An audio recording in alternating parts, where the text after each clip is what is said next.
Go ahead, Mattias. So welcome to the Digital Learning Forum. We're really happy to have Sarah joining us to talk about her Learn to Learn project.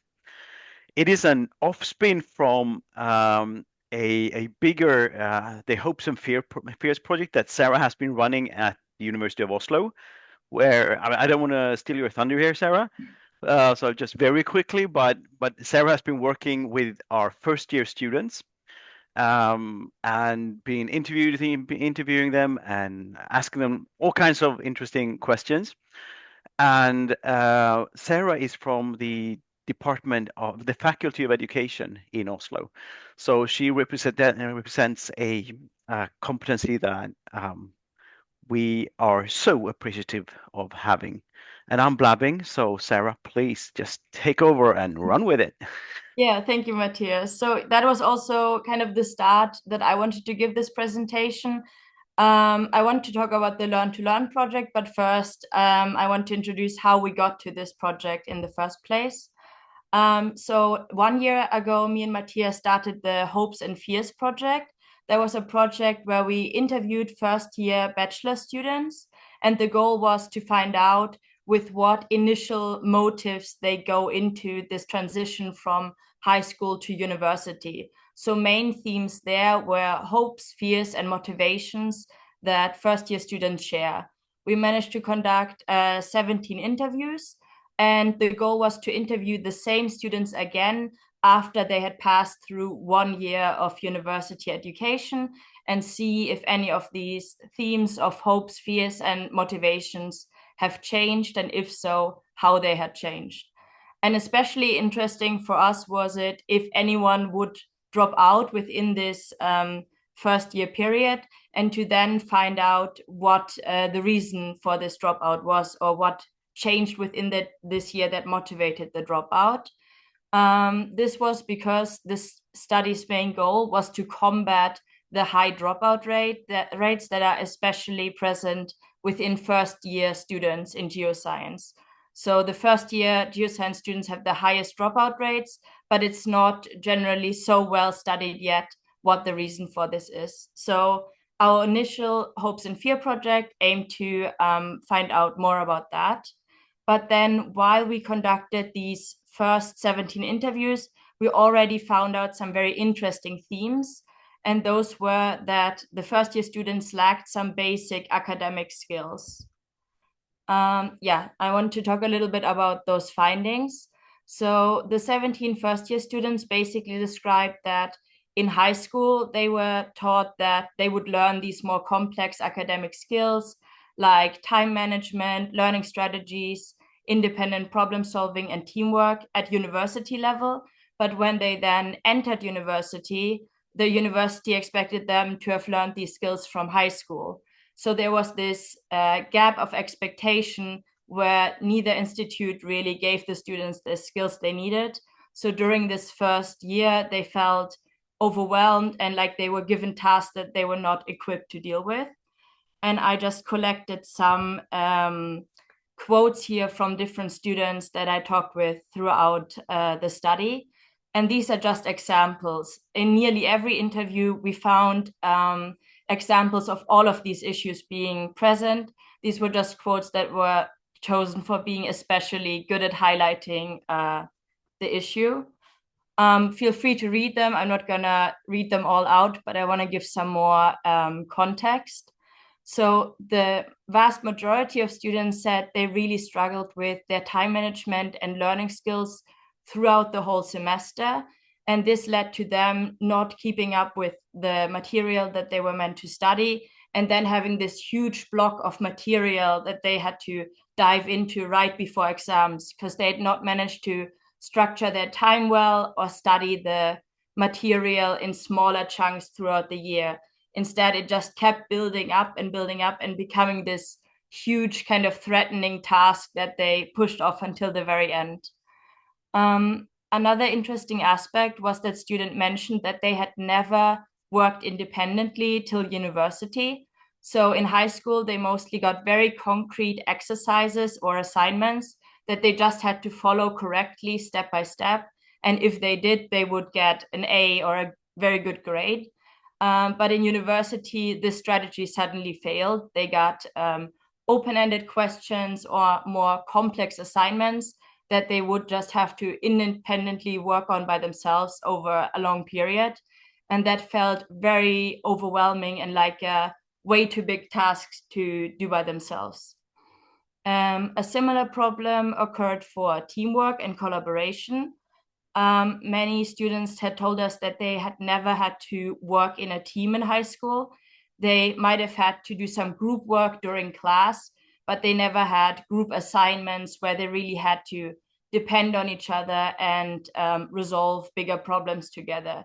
This led to a lot of frustration and miscommunication in group work, where a lot of students reported to me that they tried to get work done, but then had to do a lot of work for other members of their team.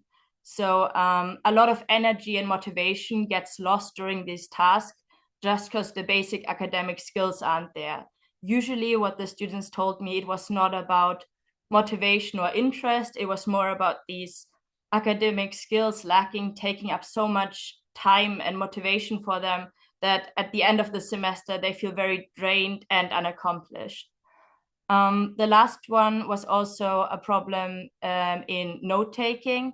So often the students went to class, but then didn't feel like they gained a big benefit from going to class because they didn't manage to take appropriate notes that really summarized what was going on during the course. So afterwards, they kind of had to repeat the whole topic by themselves again with additional material or the book. So it was just perceived as a waste of time to them because they didn't gain much from the lectures themselves. So it's also a really useful skill to them to know how to actually summarize the content they learn in lectures. So these were the initial findings. And then me and Mattias talked about how to solve this problem. And we kind of came up with this series of workshops that we could kind of develop courses next to the normal geoscience courses that could teach these secondary academic skills and help students just study more effectively, feel less alone in their independent work, and know how to do teamwork and collaboration, for example. But while we brainstormed about how to do these workshops, we also knew there were specific factors that we found very important for constructing these workshops to be actually valuable. So firstly, that was very important for Mattias was that we create a sustainable project. So a project that will not only be a one-time thing for one cohort of students, and they participate in this project, gain skills, but then the next year, the project is done and students again have this lack of academic skills. So we really wanted to focus on creating a sustainable project. The second part was that we wanted to involve students in every part of the workshop development. So this means they shouldn't only be participants and maybe people that give feedback after the workshop, but they should also be involved in the actual creation of the workshop and the workshop materials, and afterwards in the editing process. So when we review and revise the materials, they should also be part of that. And lastly, we didn't want to just create a stable product, like a workshop filled with content that will just be the same and always be taught the same, but instead a product that will kind of shift and adapt with the students as student needs also change over time, as we've seen with, for example, AI and technology development in recent years. We can't just stay kind of stable with our workshop content, but have to adapt it with time and with changing student needs. Yeah, now to the actual workshops and how we designed those. So for now, we have designed 3 workshops, one of which has already been held. The second one is planned to be held in around 2 weeks, and the third one is still a bit ahead, maybe in a month or a little bit more. So the first workshop was on a very general academic basis. So we talked about learner types, learning techniques, time management, and note-taking with the students to kind of set a base skill level, so all students feel like they are competent in learning for their individual classes and also summarizing the content of what they learn throughout their lectures. The second workshop is connected to the courses that the students are taking, because they will have a poster session, which will be focused on teamwork and collaboration. And the fieldwork this year for them will also be designed more collaborative. That's why we decided the second workshop will focus on teamwork, collaboration, and communication, because we think that will match really nicely with the skills that they actually need with their courses at the time. And the third workshop will happen very briefly before exam season. And we'll talk about using AI effectively and safely, as well as using technology to study. So these are kind of some more pointers for students when they are trying to prepare for their exams or final assignments. What tools do they have besides their other academic skills they learned in the first two workshops that can help them succeed and make it easier for them. For the first workshop that we held so far, we left like a small window of time at the end, like 10-15 minutes, where we just kind of discussed with the students their ideas and input on the workshop. And it went really well to get the students' perspectives on changes and improvements that they would like to be implemented in the workshop, and also what parts they really enjoyed and what parts of the workshop they maybe already knew or found unnecessary.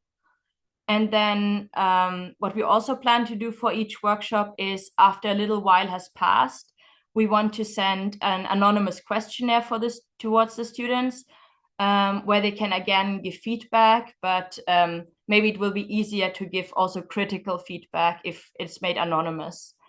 And this questionnaire is supposed to be sent out a while after the workshop, so that the students can already reflect on if they used any of the skills that they learned in the workshop throughout their daily studies.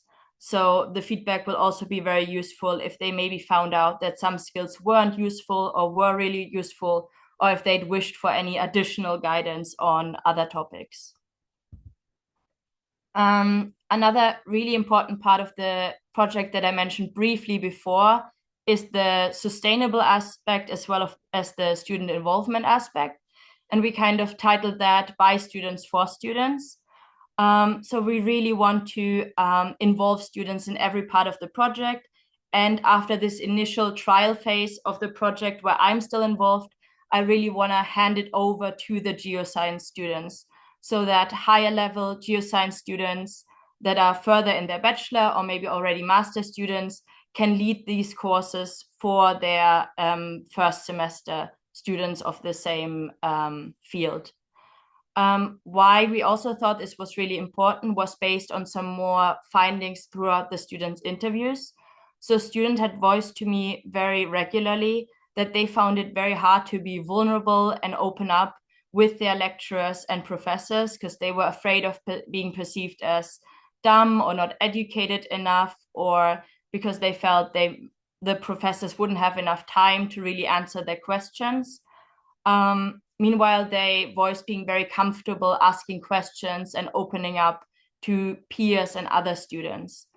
And because these workshops are very much built around being vulnerable and open to ask questions, we thought it would be a good approach to build it mostly around the student community. So here again, I want to highlight with some findings why we kind of thought this would be a good approach. So here students talked with me about why they felt it was difficult in a class context to ask questions to professors, for example. I think this highlights a separate issue as well that should be addressed in the future. Like, how can we enable students to feel more safe and secure within their lectures and courses to ask these questions and to not have these fears?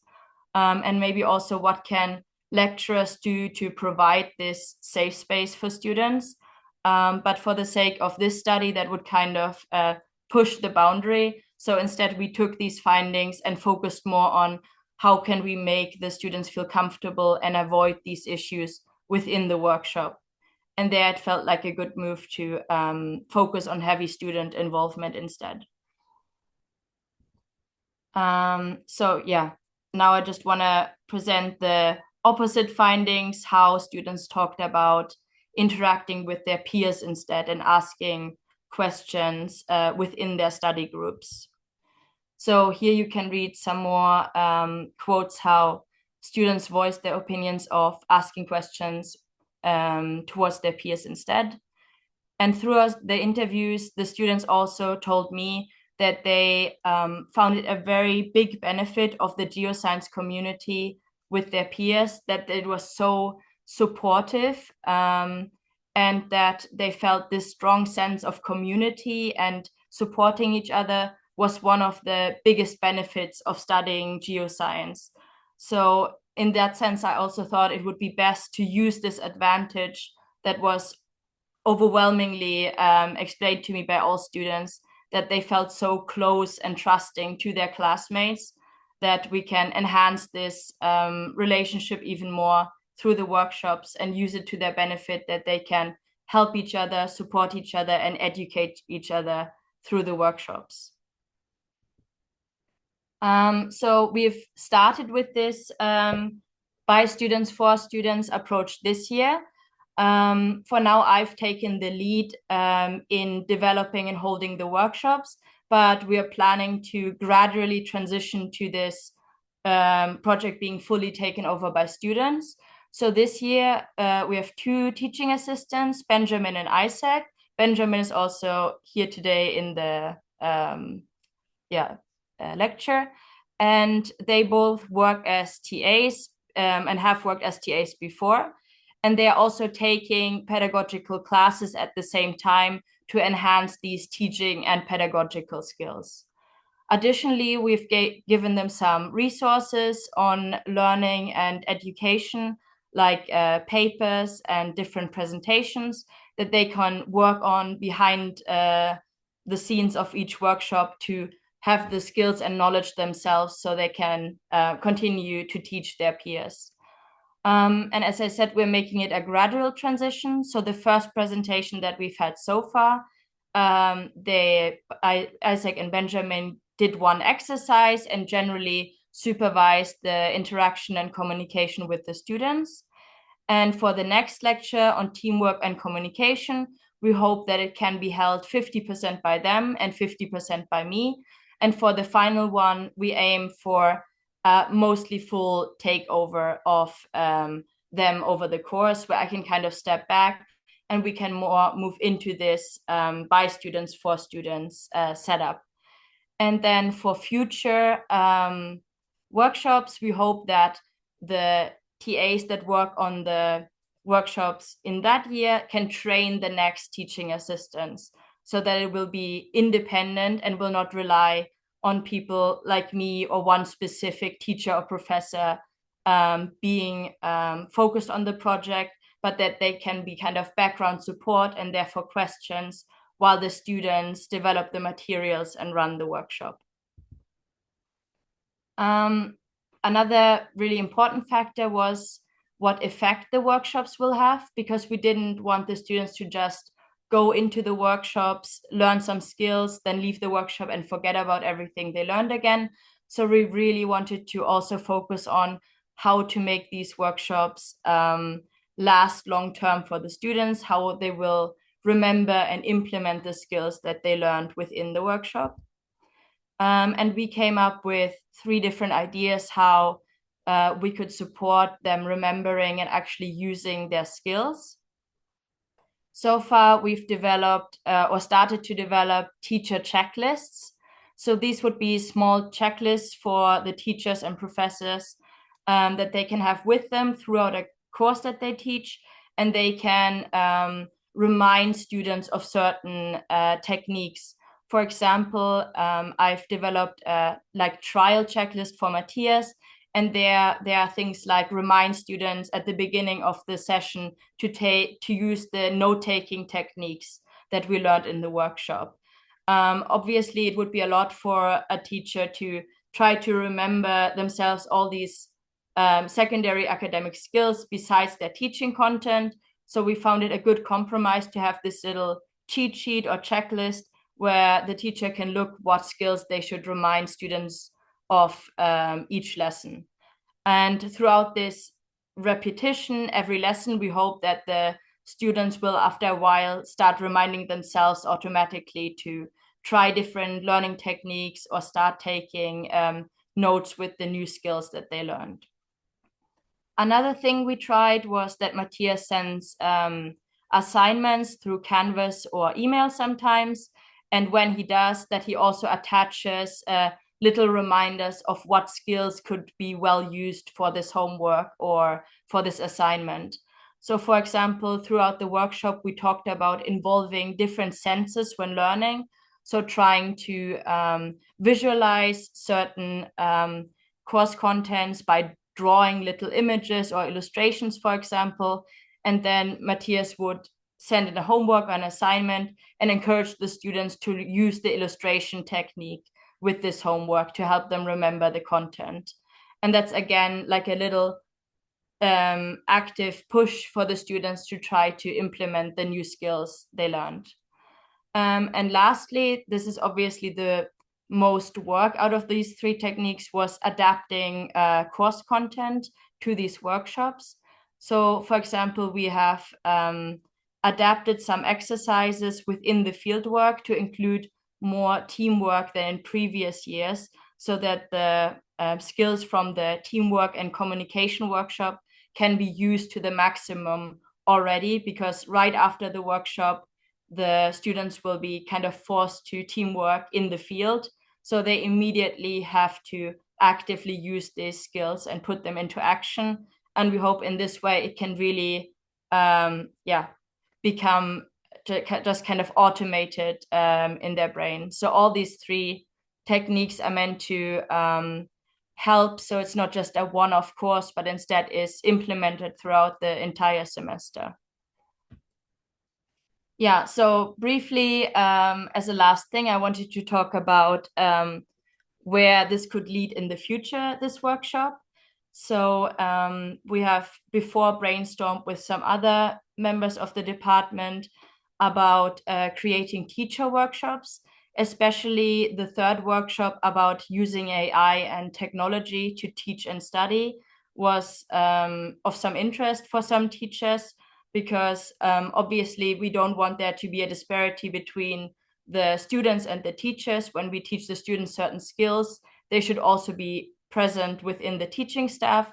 So maybe if there's interest, that would also be something that could be created to parallel the student course, so that the teachers can also support the students the best they can, because they've learned the same tools and skills. Another just ongoing project for the future will be to edit and elaborate the workshops, because we are receiving constant student feedback through the ongoing workshops and through the net schema that we give out at the end of the workshops. So that will just help to study student needs and student demands, and then to develop and enhance the course content. And lastly, it would also be of interest to potentially create master student workshops. I've talked with some of the master students that are also in these courses, and they also talked with me about not always feeling the most competent when they transition from their bachelor courses into their master courses, as that again is a transition in demands and expectations that teachers have for them. And many master students, again, do not feel equipped with the academic skills that they have at that point in time. And I again selected some quotes from master students that I talked with about how they perceive their own skill set. So that again could be potentially something to work on. Yeah, I talked a lot, but that was all about the project. I also really briefly want to mention that many of the ideas for this workshop were inspired by my faculty. There I also work with the student team for the educational faculty, And we've been working on developing these kind of workshops for bachelor and master students in communication, teamwork, and AI usage. And that also was a big inspiration for creating these kind of workshops and trying to apply this for geoscience as well. Yeah.